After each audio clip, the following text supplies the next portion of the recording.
사실 전 세계 글로벌 TV 시장의 점유율은 삼성전자가 1위고 2위가 LG전자예요.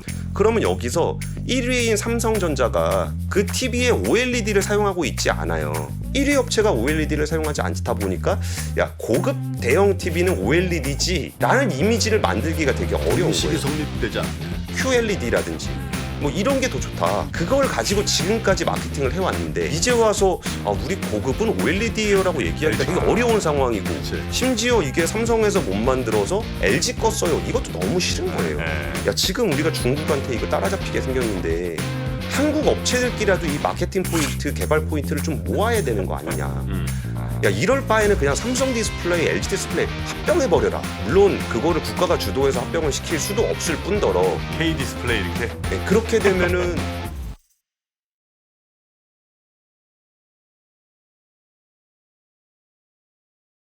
자, 그러면 월요일 우리 권순우 취재팀장님과 함께 오늘은 또 어떤 얘기 할지 한번 여쭤보도록 하죠.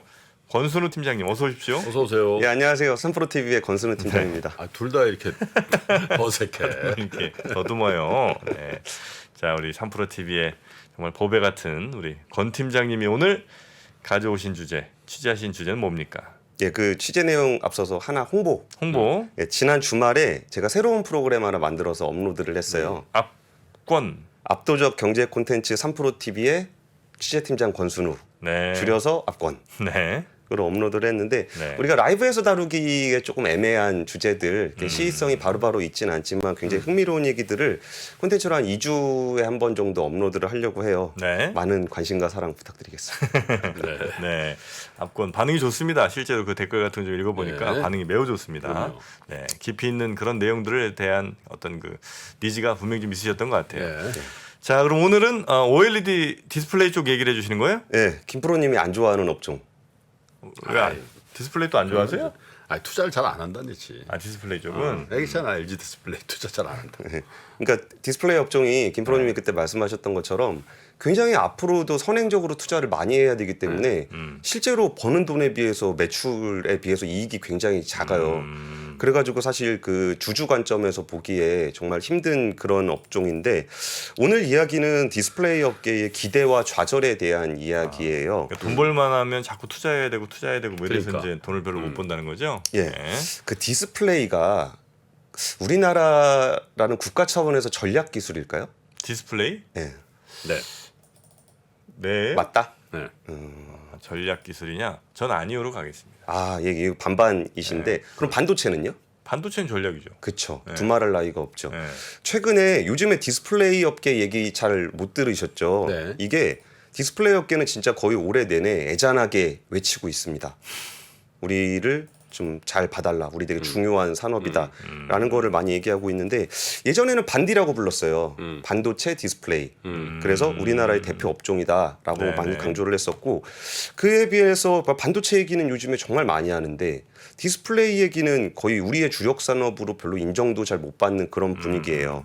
반도체 관련해서는 대통령까지 나서서 뭐 지원을 해야 된다, 인재를 육성해야 된다 얘기하는데 사실 그 디스플레이 얘기는 잘 안 하고 있습니다. 네네. 심지어 이거는 미국에서도 마찬가지예요. 글로벌 정세에서도 반도체 같은 경우는 전략 산업으로 보고 중국에 대해서 견제를 확실하게 해줍니다. 그렇죠. 네. 그래서 반도체가 중국에서 막 따라오는 거를 어느 정도 방어를 해주는 측면이 분명히 있어요.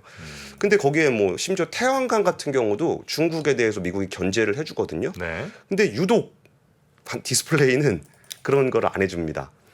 그래가지고 이게 왜 요즘 들어서 더더욱 디스플레이 업종에서 그런 아쉬운 소리를 좀 하게 되냐면은 국가 첨단 전략 사업 특별법이라는 게 있어요. 이게 올해 1월에 통과가 됐거든요. 네. 그러면 이제 8월에 시행이 될 거예요. 그리고 나면 국가 첨단 전략 산업 위원회에서 한 9월 달쯤 되면은 업종을 선택해서 기술을 선정을 할 거예요. 그래서 그 기술에 대해서는 다양한 혜택들을 줄 예정입니다. 네. 이에 앞서서 일단 반도체와 백신, 배터리 3대 분야의 34개 기술이 세법상으로 일단 지정이 돼 있어요. 그러면은 시설 투자할 때 법인세액을 공제를 해주는데 이게 뭐 중소기업은 16%, 대기업은 한 6% 정도 공제를 해줘요. 그러면은 이게 일반 시설 투자 같은 경우는 공제가 1%밖에 안 돼요. 근데 이게 첨단 산업으로 지정이 되면은 대기업도 무려 6%나 해줍니다. 그리고 연구개발 세액공제 같은 경우도 많게는 50%까지 세액공제를 받을 수 있어요. 근데 여기 지정이 안 된 일반 같은 경우는 아무리 많아봐야 25%. 그러니까 여기에 너무너무 들어가고 싶은 거예요. 네. 그래서 이게 또 되게 되면은 뭐 시설 투자에 대한 인허가부터 뭐 세제 지원부터 뭐 대학교랑 협력을 해서 특성화대를 성립을 한다거나 아니면 기업에서 어느 정도 계약을 맺어서 학교하고 계약을 맺어서 거기에 학과를 만든다거나 이런 다양한 산업에 대한 지원을 받을 수가 있어요. 국가 전략 기술로 인정이 되면. 근데 이게 지금 아까 3대 업종 같은 경우에 반도체, 배터리, 바이오 같은 경우는 지정이 돼 있는데 디스플레이는 여기 안 들어가 있어요. 네. 그래서 잘 찾아보시면 잊을만 하면 한 번씩 나옵니다. 디스플레이가 첨단 산업으로 첨단 전략 산업으로 지정이 된다. 그리고서 아니다. 또 몇 달 지나면 된다. 아니다. 이런 기사가 반복되고 있는데 이게 왜 그러냐면은 산업진흥을 담당하고 있는 산업부에서는 디스플레이에 OLED, 마이크로 LED, 해야 된다. 퀀텀 닷 이런 4개 기술을 하자라고 얘기를 하기 때문에 그 얘기를 들은 기자들이 지정이 된다라고 보도를 하는 거고 네. 여기서 또 세금을 걷어야 되는 기획재정부 입장에서는 아니다. 확정된 거 없다. 검토가 필요하다. 이런 식의 얘기들이 나오고 있어요. 사실 디스플레이 업종은 정부 지원에 대해서 항상 아쉬움이 있어요. 그러니까 이게 사실 뭐 맨날 가서 정부 가서 아쉬운 소리 하는 산업을 우리가 그렇게 예쁘게 보진 않잖아요. 근데 그에 비해서 이게 그 LCD 산업을 우리가 중국한테 뺏긴 데에는 중국 정부의 엄청난 지원이 있었다는 그렇죠. 거를 누구나 다 알잖아요. 이게 사실 BOE, 중국의 최대 디스플레이 업종인 BOE 같은 경우에는 지금까지 거의 그러니까 예를 들어서 공장을 새로 짓는데 돈이 한 8조 원 정도가 들어요. 네. 그러면 자기 돈은 한 5천억밖에 안 듭니다. 8조 중에 예. 야. 나머지는 공기업이 되고 공공 투자가 되고 그리고 정부가 보증 지원을 해서 일반 대출로 되기 때문에 거의 돈이 들어가지 않고 거기다가 뭐 2010년 이후에 지금까지 BOE가 돈을 번 해가 한 2년 정도밖에 안 돼요. 계속 적자였어요. 그럼에도 불구하고 보조금을 거의 한 2조 원 넘게 받으면서 치킨 게임을 하고 있는 겁니다. 그리고 이거를 중국의 4대 디스플레이 업체로 넓혀보면 보조금만 5조 5천억 이렇게 받았어요. 이것뿐만이 아니라 네. 건물도 공짜, 토지도 공짜, 물도 공짜, 전기도 공짜. 그리고 거기다가 수율이 만약에 좋아지잖아요. 그럼 나라에서 보너스 경력금도 줘요. 이러다 보니까 이게 그 생산원가, 디스플레이 생산원가가 네. 한국의 71%밖에 안 돼요. 그런 가운데 경쟁을 하다 보니까 가격 경쟁이 안 되는구나. 그러니까 71%나 되는 게 좀 웃기는 거 아니에요? 다 공짜인데. 그러니까 한국 거꾸로 디스플레이 얘기하면. 대단한 거죠. 한국 디스플레이 그러니까 업체가. 내 생각은 그런데. 예. 그리고 여기다가 좀 디스플레이 업종에서 또 더 아쉬운 소리를 하는 그 이유 중에 하나가 이게 반도체하고 디스플레이하고 약간 기본 기술이 좀 비슷해요. 비슷하더라고. 그러니까 여기서 이제 대학교에서 공부하는 친구들 같은 경우는 이게 반도체나 디스플레이나 둘 다 원하는 인재들이란 말이에요. 네. 근데 정부가 반도체에다가 이렇게 많이 지원을 하게 되면은 네. 사실 반도체는 돈도 많이 벌어서 정말 그 급여도 더 많이 줄 수 있잖아요. 그러면 정부 디스플레이 같은 경우는 그럼 앞으로 인재도 영입하기가 좀 어려워지고 그럼 미래가 되게 불투명하다는 얘기를 하고 있는 거예요. 그 몇몇 학교에 디스플레이 학과가 있더라고. 있어요. 예, 있는 학과가 있어요. 그래요? 디스플레이 학과가 있어요. 학과가 예. 디스플레이예요. 과가. 예. 근데 그렇게 배운 학생들도 반도체가 돈 더 많이 주니까 그러니까. 그쪽으로 갈 수도 있는 거고. 예. 이게 사실 반도체가 벌써 위기라는 얘기 정말 지겹게 들으셨을 건데 반도체?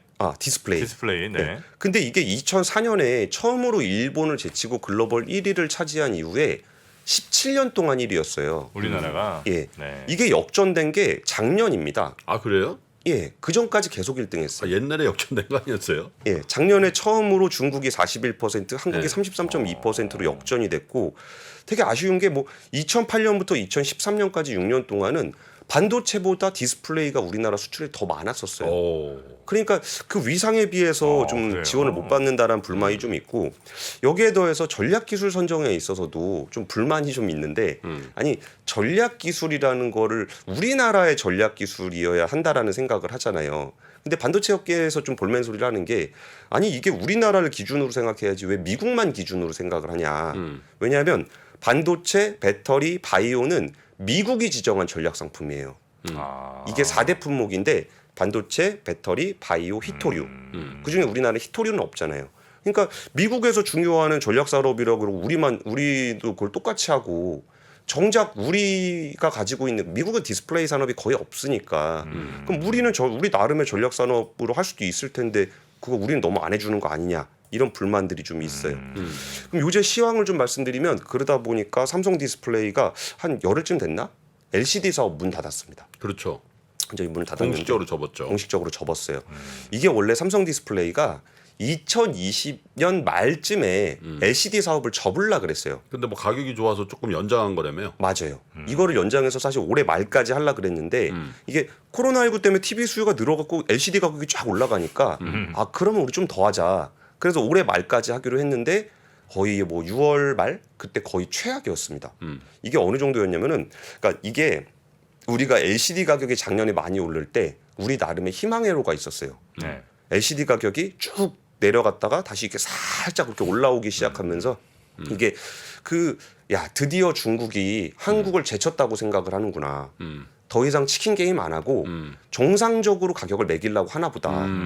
그러면 우리가 지금 디스플레이 LCD가 많이 죽긴 했지만 그래도 아예 접어야 될 정도는 아닐 수 있다. 네. 그래서 LCD 가격이 좀 정상화가 될 거라는 기대가 좀 있었고 우리의 희망회로는 사실 LCD는 아니었어요. LED. LCD는 어차피 줄여서 없애야 되는 거니까 이게 LCD 가격이 이렇게 올라오면 OLED 가격하고 격차가 줄어들게 돼요. 근데 OLED가 제일 크게 걱정하는 건 뭐냐면 분명히 OLED가 더 좋긴 좋은 것 같은데 좋은 거에 비해서 너무 비싸단 말이에요. 그러니까 OLED가 더 좋긴 해요. 사람들도 OLED가 더 좋은 것 같아. 이게 TV가 얇잖아요. 네네네. 봐도 디자인적으로도 예쁘고 뭐 그런데 그럼에도 불구하고 가격 차이가 많이 나니까 그거를 꼭 지불할 필요가 있을까라는 것이 되게 걸리고 있었거든요. 어차피 집에 두고 쓰는 건데 뭐. 예, 네. 이게 집에 손님 오면 자랑하기 좋은데 손님이 잘 안 오죠. 네. 그래서 이게 이렇게 LCD 가격이 올라오게 되면 네. 잘 됐다. LCD가 문제가 아니라 OLED를 많이 팔 수 있겠다는 생각을 했던 거예요. OLED에는 우리가 좀 경쟁력이 좀 있고 가격대가 좀 좁아졌으니까 그러면 고급 TV 대형 패널에서는 OLED를 다시 한번 잘해볼 수 있겠다라는 기대를 좀 보였던 겁니다. 근데 이게 웬걸 작년 말부터 LCD 가격이 떨어지기 시작하는데 정말 무섭게 떨어져서 작년 6월, 그러니까 올해 6월 하반에 지금 32인치 LCD 패널 가격이 28달러로 떨어졌거든요. 28달러? 예, 32인치? 예, 28달러 얼마야? 3만 몇천 원이라는 얘기? 예. 그게 1년 전, 그러니까 1년 전하고 비교하면 얼마냐면 1년 전에 88달러였어요. 와. 3분의 1 가격. 3분의 1 토막 났어요. 와. 1년 만에. 그렇게 많이 떨어졌어요? 그러니까 그 88달러대만 하더라도 LCD는 LCD대로 벌고 여기에 한 등급 위에 OLED까지 되면 우리나라 디스플레이 다시 갈 수 있다라고 해서 실컷 왔는데 갑자기 이게 팍팍팍팍 떨어지기 시작하더니 6월에 3분의 1 토막이 났습니다. 현재 이게 뭐 32인치 패널이야 뭐 작으니까 그렇다 치자라고 할 수도 있겠지만 그게 아니더라도 거기 위에 뭐 43인치, 55인치, 65인치, 75인치도 거의 반토막이 났어요. 그러다 보니까 정말 좌절할 수밖에 없는 상황이고 현재 시황은 어떠냐? 이게 펑펑펑펑 떨어지다가 여기에 보합. 6월 말에 반토막 났던 거 6월 말에는 전월 대비 거의 한 20%씩 빠졌거든요. 근데 이제 약보합 정도로 막았다.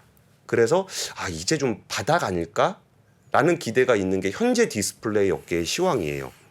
근데 이게 사실 가격 하락세가 진정이 됐을 때 그게 좋은 시그널이려면 수요가 빵빵할 때 네. 정말 사는 사람이 많아서 가격 하락세가 줄어들게 되면은 이거는 땡큐입니다. 이제 반등할 수 있다라는 기대를 주는 건데 안타깝게도 그러니까 중국 업체들이 가동률을 좀 줄였어요. 그래서 공급을 줄여서 발생했던 이 안정세라 뭐 앞으로 어떻게 될지 잘 모르겠다라는 거고 이게 지금 아까 전에 그래도 우리나라의 반도 디스플레이가 힘들다 해도 괜찮았다 그랬잖아요. 순위가 그러니까 숫자로는 괜찮았다. 근데 이게 OLED는 그래도 좀 잘 됐거든요. 근데 OLED 수출이 지난 6월에 1.2% 감소를 했는데 이게 2020년 8월 이후에 22개월 만에 역성장을 했어요. 전년동월 대비. 예, 그러니까 꾸준하게 그래도 OLED는 잘 가고 있었는데 그마저도 좀 역성장을 한 상황이고 그래서 전체 디스플레이 수출도 15개월 만에 처음으로 감소세를 보이고 있어요. 뭐 이게 왜 안 좋은지는 아까 말씀드렸던 것처럼 사는 사람 별로 없다는 건데 그래서 지금 그 디스플레이 업체들의 재고 일수가 조금 늘어나고 있어요. BOE 같은 경우에 평균 재고 일수가 72일, 차이나스타가 70일, LG 디스플레이가 67일. 평균으로 따지면 한 56일 정도가 되는데 네. 이게 평소보다 13일 정도 재고 일수가 늘었어요. 재고 회전 일수가. 그래갖고 이제 공장 가동률은 그나마라도 5년 내 최저치로 낮춰놓은 상황입니다. 공장 네. 가동률을. 그래서 지금 생산 물량을 줄임으로써 가격에 대응을 하고 있는데 사실 수요는 방어가 좀 잘 안 되고 있어요. 여기에 좀 어떤 벤치마크가 되는 숫자가 얼마 전에 하나 집계가 된 게 있는데 뭐였냐면은 그러니까 6월, 그러니까 하반기에는 중국의 그 광군제가 있잖아요. 네. 그리고 상반기에는 6.18 쇼핑 축제가 있어요. 그렇죠. 2위 업체인 징동닷컴. 여기가 스마트폰 판매량이 1,400만 대, 전년 대비 25% 감소했습니다. 그러니까 야 이게 아무래도 중국에 의존이 좀 높은데 이렇게 되면은 실적이 좋을 리가 없죠. 그러다 보니까 LG 디스플레이가 1분기 이익이 383억 원이었거든요. 네. 매출이 6조 4천억 원. 매출이 그렇게 큰데 예. 이익이 3억? 300억? 380억. 암담하죠. 네, 저래서 내가 투자 안 한다니까. 그리고 이제 잘하셨어요. 2분기 실적이 아직 집계가 안 됐는데 네. 컨센서스를 보니까 1,300억 적자. 뭐 매출은 비슷할 거 아니에요. 매출은 한 5조 8천억 정도. 근데 문제는 실적 시즌이 가까우니까 발표가 되게 되면은 점점 맞는 숫자에 가깝도록 조정이 되잖아요. 네. 근데 요새 나온 리포트들을 보니까 컨센서스는 원래 1,300억 적자였는데 얼마 전에 케이프증권이 낸 리포트 보니까 4천억 적자 에? 전망을 하고 있더라고요. 아이고. 그래서 즉 바닥이기를 2분기가 바닥이기를 기대하는 우리가 한번 기대를 했다가 좌절을 했다가 바닥이기 기대하는 게 있는 거고 아까 전략 산업으로 좀 되면 기대가 좀 되지 않을까라는 게 좀 있었습니다. 그리고 이제 4분기에 또 하나의 그 디스플레이 업계의 기대가 또 하나 있었는데 뭐였냐면 아이폰 14가 나와요. 아이폰 14가 나오는데 여기에 가장 큰 관심사가 뭐였냐면 중국의 BOE가 들어갈 거냐 말 거냐가 되게 큰 관심사였어요. BOE 못 들어가죠. 그러니까 그러니까 이게 BOE가 들어간다는 거의 의미를 좀 설명을 드리려고 하는 건데 네. 사실 애플에 들어가는 OLED는 삼성이 그동안 계속 독점을 했었습니다. 그렇죠. 그러다가 아이폰 11부터 LG 디스플레이가 같이 공급을 하게 됐어요. 그래가지고 이제 아이폰 13을 기준으로 보면은 삼성이 73%, LG가 27%, 거의 한국 업체가 다 들어갔습니다. 네. 그리고 2020년에 아이폰 12에 신제품 말고 아이폰은 AS 잘 안 해주잖아요. 리퍼로 바꿔주잖아요. 그러니까 리퍼폰에 그 BOE가 들어갔어요. 들어갔어요? 그러면서 조금 들어가게 된 거죠. 그래갖고 야 BOE가 근데 그것도 굉장히 위협적인 거예요. 아무리 리퍼라고 하더라도 애플은 굉장히 까탈스럽기로 유명한데. 리퍼폰이라는 게 뭐예요? 뭐 어떨 때 쓰는 거예요? 그게? 아, 이게 AS를 이제 고장이 났어요. 응. 그럼 이제 거기 가서 맡길 거 아닙니까? 응. 그때 이제 예를 들어 패널이 깨졌다. 응. 이때 이제 새 패널로 갈아야 되잖아요. 응. 그 가는 거를 아마 안 갈아주고 핸드폰을 새로 줍니다. 아, 좀 떨어지는 거를 줘? 그러니까 같은 건데 네. 같은 걸로 주는데 네. 거기에 이제 그 디스플레이 패널 같은 거 사람들이 잘 모르잖아요. 별 차이도 없고. 큰 차이도 없고. 그래가지고 여기 리퍼에다가는 BOE를 좀 집어넣었어요. 그래가지고 좀 걱정을 좀 하다가 아이폰 13부터는 조금씩 들어가게 됐었어요. BOE가. 신제품에도 예. 근데 여기서 되게 올해 상반기에 있었던 디스플레이 업계의 빅 이벤트였는데 이게 BOE가 납품을 하는데 생각보다 수율이 안 나오는 거예요. 수율이 예, 이거를 디스플레이를 만들면은 완제품이 얼마나 잘 나오냐. 100개를 만들면 몇 개가 쓸 수 있는 거냐라고 했을 때 이게 잘 나와야 디스플레이 업체는 돈을 벌잖아요. 그렇죠. 뭐 100개 만들었는데 절반 버리면 그럼 돈을 못 벌잖아요. 근데 BOE는 수율이 안 나오지만 무리해서라도 그 애플에다가 공급을 해야 되니까 그렇게 해서 억지로 공급을 하고 있었는데 그러다 보면 BOE 같은 경우는 손해를 많이 보겠죠. 수율이 안 나오는데도 공급을 해야 되니까. 네. 그러니까 그 BOE가 수율이 잘 안 나온다고 설계를 변경해 버린 거예요. 자기 맘대로. 아 그거 그래서 혼났죠. 예.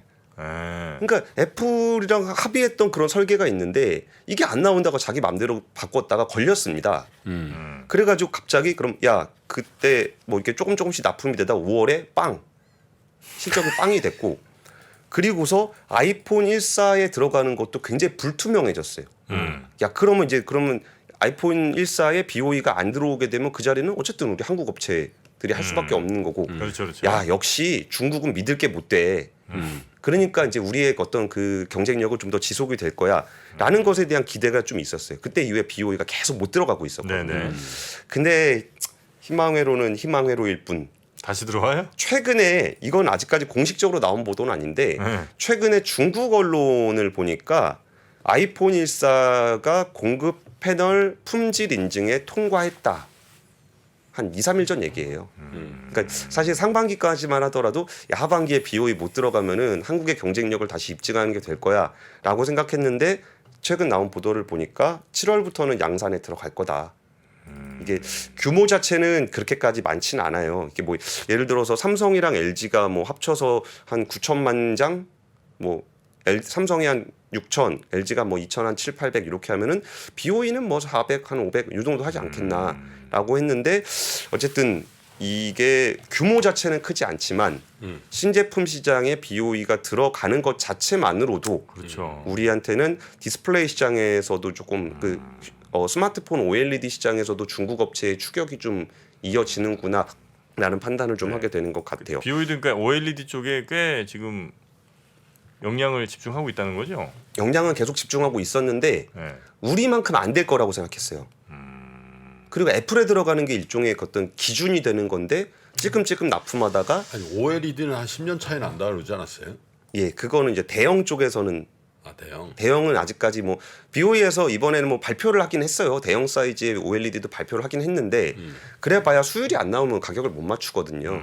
그래서 여기는 좀 격차가 있다라고 좀 생각을 했는데 아 이게 중소형 OLED에서 애플 안 들어오게 되면은 역시 아직 멀었어라고 하려 그랬는데 그 부분에 대해서 최근 중국 보도에서는 야 이것도 좀 그렇게 됐다라는 거고 이게 사실 그러니까 대형 OLED는 말할 것도 없고 중소형 분야에서도 우리가 경쟁력이 있긴 있어요. 근데 점유율은 약간 조금 걱정되는 측면이 있습니다. 왜 그러냐면 이게 한 2019년 정도만 하더라도 중소형 OLED에서 뭐 중국 업체의 점유율이 10%도 안 됐어요. 2019년 기준으로. 네. 근데 이게 한 작년 기준 정도 올해 2분기까지 넘어오니까 10%밖에 안 되던 점유율이 20%까지 올라왔어요. 그런데 물론 이 부분을 뭐 중국 업체들이 경쟁력이 많이 높아져서 점유율이 높아졌다 이렇게 단정적으로 말할 수는 없어요. 왜 그러냐면 이게 중국 업체들의 경쟁력이 높아져서 그런 거라면 이게 원가가 좀 낮으니까 뭐 삼성이라든지 애플이라든지 이런 데가 많이 쓴다. 그래서 점유율이 높아졌다 그러면 아 이게 역시 뭐 중국 애들이 많이 따라왔구만 이렇게 생각할 텐데 그거에 비해서 중국의 스마트폰 업체들이 OLED를 채택한 경우가 점점 많아졌어요. 오포, 비보, 샤오미 이런 회사들 있잖아요. 이런 회사들이 예전엔 LCD만 쓰다가 네네. 여기서 OLED 채택 비중이 많이 높아졌어요. 그러다 보니까 삼성이나 LG 쪽에서 납품을 받기보다 자국이 만든 중소형 OLED를 쓰기 시작했어요. 그러다 보니까 점유율이 이만큼 이제 좀 올라왔어요. 그러면은 전반적인 측면에서는 아직까지 격차가 있다라고 생각하는 것도 맞고, 근데 점유율이 많이 올라왔으니까 위협이 된다. 그것도 맞고, 이 점유율의 상당 부분은 중국향이다. 이것도 맞는 얘기예요. 그래서 지금 우리나라 그 OLED 업체들, 그러니까 디스플레이 업계 전반적으로 우리가 기대할 만한 부분은 뭐가 있었는지에 대한 설명을 드렸던 거고, 그러면서 어떻게 좌절됐는지, 그리고 진짜 현재 시장 상황은 어떤지에 대해서 좀 설명을 드렸습니다. 좋지 않네요. 네? 정말 치열하죠. 한번 들어오기 시작하면 잘 못 막잖아요, 그냥 사실. 그렇죠. 그렇죠. 뭐 80%를 대준다는데 뭐. 그 전체 예를 들어서 뭐 OLED의 예를 들어 매출 비중이 큰 대형이 뭐 어느 정도나 차지하고 소형 그러니까 스마트폰이 훨씬 더 대수는 많을 것 같은데 이제 면적으로 따지면 큰 TV가 좀 많나? 어떻게 됩니까 지금? 그러니까 이게 아직까지 대형 OLED 정말 예리한 질문을 해주셨는데 고맙습니다. 이 대형 OLED 얘기를 제가 지금 할까 말까 하다 시간 때문에 좀 하세요, 괜찮아요. 이게 대형 OLED의 가장 큰 지금의 화두는 뭐냐면 올해 내내 있었던 화두는 뭐냐면 TV에 는 OLED를 쓰고 있는 TV 세트 업체가 LG밖에 없어요. 아 OLED TV 패널 쓰는 데가 LG전자밖에 없다고요? 예. 그러니까 물론 소니나 이런 데 조금씩 쓰긴 하는데 네. 사실 전 세계 글로벌 TV 시장의 점유율은 삼성전자가 1위고 2위가 LG전자예요. 네. 1분기 기준으로 보면은 삼성전자의 점유율이 무려 32.9%. TV 시장에서 예. 중국 포함. 예. 16년 동안 부동의 1위입니다. 삼성전자 TV. 그렇게나 많이 팔리나? 전 세계에 그럼 3분의 1이 삼성 팔린다는 거예요? 거기에 LG가 17.7. 둘이 합치면 50%가 넘어요. 그러니까 대형 아까 아니 전체 TV 시장에서. TBC 다요? 예. 그래요. 그리고 여기서 뭐 중국 TCL 같은 경우가 8%, 하이센스가 6%, 하이센스가 6%이 정도밖에 안 돼요. 물론 아까 말씀하셨던 것처럼 수량으로 보면 좀 떨어져요. 수량으로 보면은 금액 기준이 금액? 예. 금액. 근데 그러면 수량 기준으로 보면 삼성전자가 22.5%. 그래도 1위예요. 이게 아까 그 금액 기준은 32%, 수량 기준은 22%, 10% 포인트가 떨어지잖아요. 그 이유는 다들 아시다시피 프리미엄 시장을 우리나라가 압도적으로 장악하고 있기 그렇겠죠. 때문에 네. 금액이 높고 수량이 좀 떨어집니다. 그러면 여기서 1위인 삼성전자가 그 TV에 OLED를 사용하고 있지 않아요. 2위인 LG전자는 OLED를 씁니다. 네네네. 그러면은 사실 이게 고급 TV는 OLED라 이렇게 되면은 대형 OLED의 경쟁력이 있는 우리나라가 잘 되잖아요. 근데 1위인 삼성전자가 OLED를 사용하지 않기 때문에 프리미엄한 시장에서도 1위잖아요. 근데 1위 업체가 OLED를 사용하지 않다 보니까 야 고급 대형 TV는 OLED지 라는 이미지를 만들기가 되게 어려운 인식이 거예요. 성립되지 않네. 예. 왜냐하면 그러니까 고급 TV 1위가 OLED가 아니니까. 그럼 여기서 우리가 또 어떤 걸 기대를 했었냐면은 삼성전자가 OLED를 채택을 하게 되면 LG 거 쓴다. LG 것도 쓰고 삼성도 QD OLED가 있으니까. 쓴다고 그러지 않았어요? 예, 그래가지고 이걸 쓰냐 마냐를 가지고 지금까지 어마어마한 논쟁이 있었어요. 그래갖고 이게 만약에 삼성이 OLED를 쓰게 되면은 네. 대형 프리미엄은 OLED라는 이미지가 되면 그렇지. 우리가 이 시장 다 먹을 수 있다. 라는 기대가 있었던 거예요. 근데 다들 아시다시피 삼성은 오히려 이게 삼성 입장도 되게 애매한 게 그동안 OLED를 굉장히 좀 폄하했습니다. 비싸기만 하다. 비싸기만 하다. 왜냐하면 자기들이 패널을 그걸 OLED를 만들고 있지 않았기 때문에 자신들이 이렇게 LCD에다가 퀀텀 필름을 씌운 QLED라든지 뭐 이런 게 더 좋다. 이름 애매하게 했잖아 그때. 그걸 가지고 지금까지 마케팅을 해왔는데 네네. 이제 와서 우리 고급은 OLED라고 얘기하기가 LG 걸 되게 써요. 되게 어려운 상황이고 그치. 심지어 이게 삼성에서 못 만들어서 LG 거 써요. 이것도 너무 싫은 거예요. 그럼 디스플레이를 바라보는 모든 사람들은 그 얘기를 하는 겁니다. 야 지금 우리가 중국한테 이거 따라잡히게 생겼는데 한국 업체들끼리라도 이 마케팅 포인트, 개발 포인트를 좀 모아야 되는 거 아니냐. 그래가지고 이게 알게 모르게 위아래에서 압력이 되게 심했어요. 야 이럴 바에는 그냥 삼성 디스플레이, LG 디스플레이 합병해버려라. 물론 그거를 국가가 주도해서 합병을 시킬 수도 없을 뿐더러 K 디스플레이 이렇게. 예, 그렇게 되면은 그 공정거래법상 그 글로벌하게 공정법상 경쟁법상 독과점으로 걸리긴 걸릴 거예요. 합병 또 승인 받아야 될 걸 1등, 2등이라서. 그렇죠. 그게 잘 안 되니까 이게 계속 걸리는데 그러면 차라리 교차라도 좀 해라. 교차 납품. 삼성 디스플레이 거를 LG가 받고 LG 디스플레이 걸 삼성이 받고 이렇게라도 해서 대형 OLED TV 시장을 우리가 키워서 이거를 우리가 한국에 좀 먹자라는 아이디어를 얘기 들어보면 나름 왜 그런 얘기를 하는지가 이해는 가요. 왜냐하면 이게 1위, 2위 업체가 우리끼리 경쟁하다가 우리나라 디스플레이 업체의 어떤 성장성을 가로막는다는 인식이 있거든요. 그리고 어쨌든 이제 삼성 입장에서 작년 말부터인가 그런 얘기가 나왔어요. 이게 그 OLED를 LG 디스플레이 거를 쓴다라는 얘기가 나와가지고 이거 취재할 때 진짜 힘들었던 게 뭐냐면 이게 제가 취재를 할 때도 이렇게 삼성전자가 LG 디스플레이의 OLED를 사기로 했다. 그래서 거기에 협력 업체들한테 준비를 하라고 하더라. 그 정도 기자가 들었으면 우린 쓴단 말이에요. 네. 삼성이 드디어 LG 디스플레이에 OLED를 쓰나 보다. 근데 그렇게 대부분 보도했는데. 다 보도했어요. 네. 근데 삼성은 또 부인하는 거예요. 그래요. 그러면 기자들 입장에서는 좀 황당한 겁니다. 그러면 안 쓰겠다는 거냐? 근데 안 쓰는 건 뭐 그렇게 얘기는 또 안 해. 그럼 쓴다는 건데 왜 그러냐? 확정된 바 없음. 계속 그런 얘기를 해서 제가 우리의 그 든든한 저희의 후원자인 우리 3프로TV 자문단의 디스플레이 전문가한테 물어봤어요. 이거 도대체 이 상황을 어떻게 봐야 되냐라고 물어봤더니 그분이 현업에 계셨던 분이니까 설명을 해주시는데 와 진짜 치열해요. 이게 어떤 거냐면 네. 설사 그걸 넣는다고 만나서 얘기를 한다고 하더라도 받는다라고 끝까지 얘기하지 않는다. 왜냐하면 협상의 주도권을 가져가야 되기 때문에 이걸 우리가 받기로 했습니다라고 인정하는 순간 협상력이 떨어진다는 거예요. 그렇지. 뭐 그럴 수 있겠네. 예. 그리고 최종적으로 확定할 때까지 그걸 할 수 없고 심지어 주문을 내도 확정을 아니라고 얘기할 거다.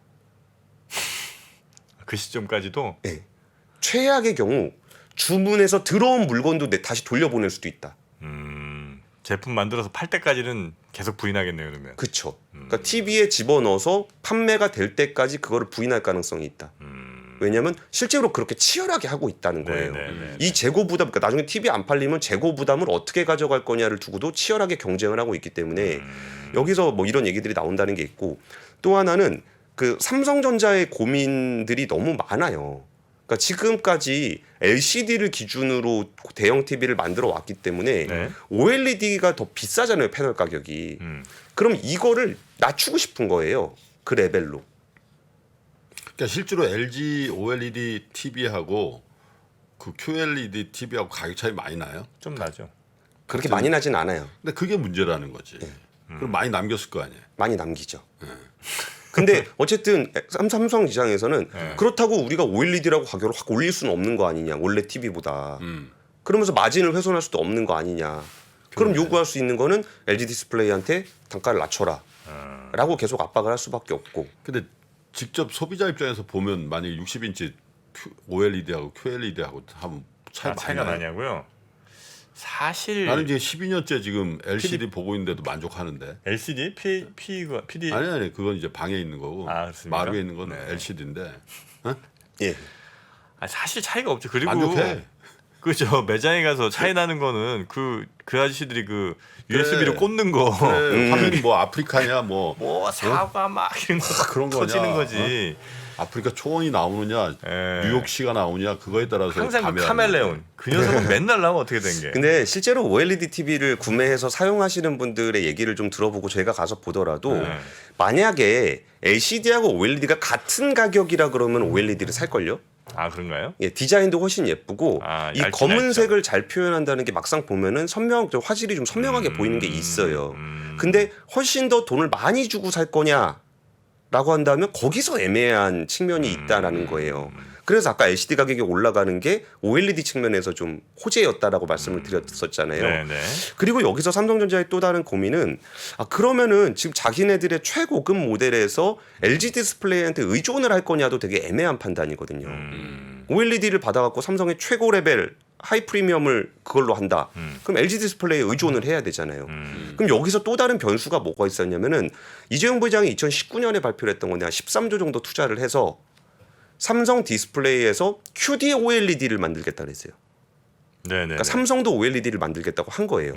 그래서 그러면 삼성에서도 OLED를 만들고 LG에서도 OLED를 만들게 되면 이게 삼성전자하고 삼성 디스플레이의 관계가 협력업체니까 여기서 만들어주면 다 받아준다. 그거 절대 아니라 그러더라고요. 정말 원 오브 댐 취급한대요. 같은 원래 삼성전자가 있고 삼성 후자가 있다니까. 달라요. 네, 그래서 만약에 이 QD OLED가 어느 정도 나와주면 그러면 OLED의 어떤 공급선이 양쪽이 되잖아요. 그러면은 드디어 삼성이 OLED를 받아들이는 레벨을 좀 더 좀 자신 있게 가져갈 수도 있겠다라는 기대를 가지면서 그럼 다시 대형 OLED에 대한 기대를 했던 건데 최근에 QD OLED 수율에 대한 얘기들이 조금 나오긴 나와요. 근데 오늘은 이제 시간 관계상 이 정도까지 하려 그러는데 어쨌든 이 OLED 경쟁과 삼성의 TV에 들어갈 거냐 말 거냐가 또 하나 대형 OLED 시장, 고급 TV 시장의 어떤 그 브랜드 이미지와 주도권을 한국이 가져갈 것인가에 대한 어떤 기대에 섞인 관심을 가지면서 삼성의 OLED 채택 여부를 바라보고 있습니다. 네. 근데 이제 여기도 댓글창에도 저 의견들이 분분하네. 뭐요? 차이 많이 난다는 분도 있고 별 차이 없다는 분도 있는데 네네네. 아마 차이 많이 난다는 분들은 대부분 좀 신세대 분들일 거야 아마. 아니 그걸 사셨거나. 아니, 내가 왜냐면 샀는데 아니 브라운관 때부터 본 분들 있잖아. 이런 분들은 차이를 못 느낄 거야 아마. 뭐 그렇겠죠. 네네네. 브라운관도 봤는데 뭐. 네. 명암이 뭐 잘 표현된다고 합니다. 네, 여튼 뭐 오늘은 디스플레이 얘기는 이 정도로 우리 권 팀장님과 마무리하고요. 또 다음 주에 뵙겠습니다. 오늘 뭐 요즘에 저녁 시간에도 한 번씩 이렇게 나와주시고 백브리핑 아주 활약이 대단하십니다. 네, 우리 권순우 팀장님 대단히 고맙습니다. 예, 감사합니다.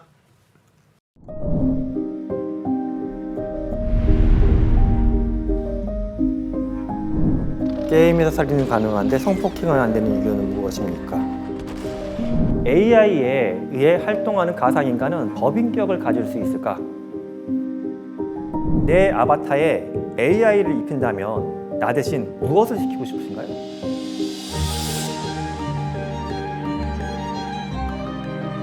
질문 자체를 만드는 걸 질문으로 드리고 싶었어요.